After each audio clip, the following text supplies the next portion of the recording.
Happy Saturday, guys. Welcome to the MF Show for Tuesday, October 26th. Not a lot of flames on the fire today. Biggest play will come in the Contender Series, Dana White's Contender Series, on tonight at 5 p.m. Pacific. Like Kolton Englund, minus 130 over Manuel Roberto Torres. Popular underdog in Torres. I think he's one of the striking coaches at Entrim Gym, where Brandon Moreno trains, that Marcelo Rojo guy.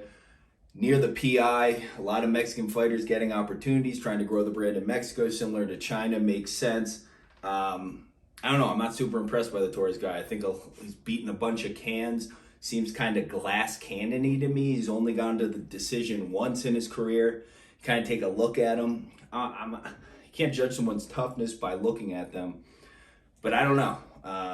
Doesn't seem like he's one of those gritty, I'm willing to die in there kind of guys. He does have some good striking, some good kicks and stuff like that, but does leave himself open for combos, like punching combos in return on the kicks.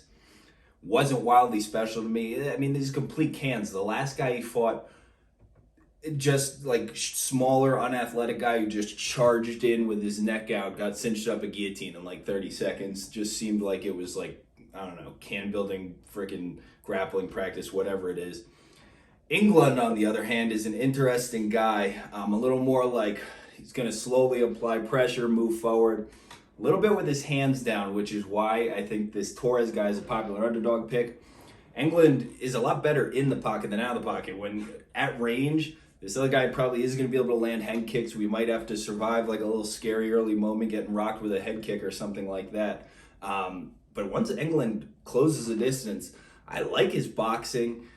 Lets up good combos, smart combos, good head movement in the pocket. I actually really like the guy in the pocket and the pressure. He's going to be able to push the guy up against the fence, wearing him like that. But he's going to close distance quickly. He's not even going to mess around at range with the kicks.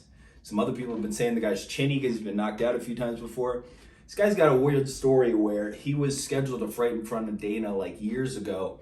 Right before the fight, they find out he has leukemia. The guy battles leukemia, everything. They tell him he's going to die. He beats leukemia like in 6 months, comes back and is training the entire time. People that do extraordinary things continue to do extraordinary things. Winners continue to win. I think he's going to be able to, in his second to last fight, he got like dropped, hit really hard, but it was the same kind of punch he had taken before and got knocked out, but he dealt with it a lot better.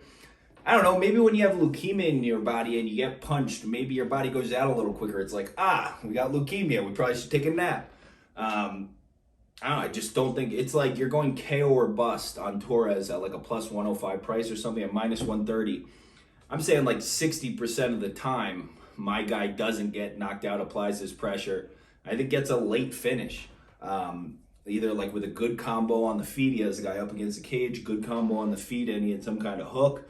He carries power late into fights. I think Englund definitely can get a late finish. Or I think he knocks him down. The guy kind of crumbles. It's like, I don't want to be in here with Englund anymore, and TKOs him. But I don't know, face-offs too. Englund looked like he was there, do business, super motivated guy. Torres guy, I'm just not so sure. I don't know. I think this is one of the guys, unlike Parsons, where it's like maybe there's a reason why you're a striking coach. You don't like the fighting thing as much. Definitely like Englund, minus 130. Wouldn't be surprised if more Torres money comes in. Completely fine with it. I will add. In terms of NBA, I am waking up at 5 a.m. tomorrow Pacific before Puppy Playgroup to do a double dribble podcast with my best friend, but I will be wrecking on there and playing tomorrow the Spurs money line. I don't know what it's going to open up at. I'm going to assume it's going to be like minus 4.5, minus 5 Lakers or something like that, which is going to give us on the flip like anywhere from like plus 160 to plus 180 on the Spurs. I am hoping I'm up in time to grab that, or aware enough. I will be up in time. Oh, nice. I'll grab it in the morning. But just watching the Lakers, I mean, this team is so flawed. I don't know how they fix it, in all honesty. Like late game scoring, floor spacing, stuff like that. Gets a super experienced coach like Pop.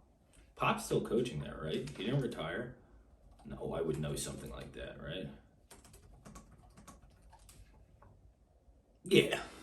Oh, Pop's going to be able to scheme against a team without any shooting. Much better guard play.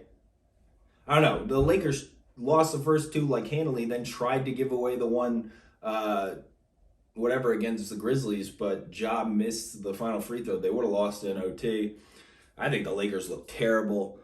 Spurs money line, I'll definitely be at least nibbling at. And then the World Series starts today. Obviously, we're on the Braves. Plus 120. We've been on them for a while, since before the NLCS and stuff. I still believe they're winning the World Series. I still believe that this Braves World Series price as a dog is a wild market inefficiency. McCullers has been ruled out. We have like the best 3 starting pitchers in the series. Framber Valdez, you're going to try and throw him in that conversation. This Braves little era of pitching with like Freddie and stuff, they're built to hit lefties. Riley, Swanson, all these guys. Eddie Rosario hits lefties well. This team is built to hit lefties. We have the best 3 starting pitchers. The lineup's comparable. I know everybody says the Astros are just like die hard 1 through 8 or whatever. I mean, I'm not super impressed by Kyle Tucker.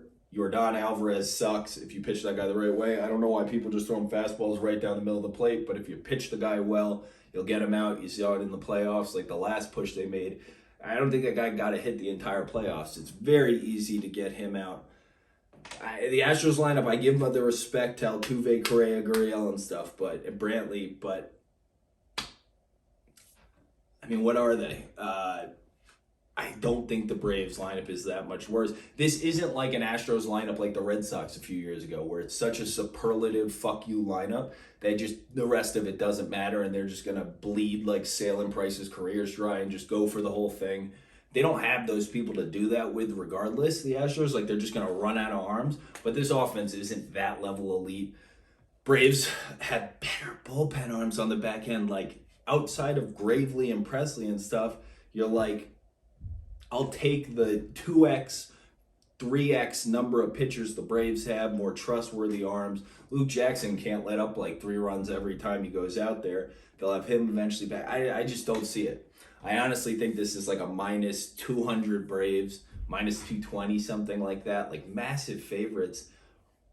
The Astros are just going to score like 8 runs a night. That's the win condition we're all hoping for, because the Braves are going to hit these guys. The Braves lineup, they came into the playoffs hot, finally trending up and stuff. Their lineup's coming together and it's at peak value right now. I don't know. I do not know. I am basically for the last 2 weeks, half of every ticket I've won, I just reinvest into the Braves. Just every day, buy a little more, like people buying the S&P 500 index. I'm willing to be wrong here. Baseball says to me that the Braves win. I don't think this series is all that close. It's not going to a game 7. It's like 5 or 6 games Braves. That plus 120 is an absolutely wonderful investment. If there's any other way you see to like 1.2, 2 point whatever to your money in, put a 2.2 multiplier on your money in like a week and a little over a week. Let me know what that investment is. But I think best risk reward in terms of investment still, even though we're not getting the plus 550s, the plus 300, stuff like that anymore, still one of the best investments, if not the best investment on Planeto Eartho. I'm going to get up early to do the Double Dribble podcast, and I'm also going to do a full PFL preview for tomorrow. We have the championships in like 6 different weight divisions. I like a bunch of the matchups.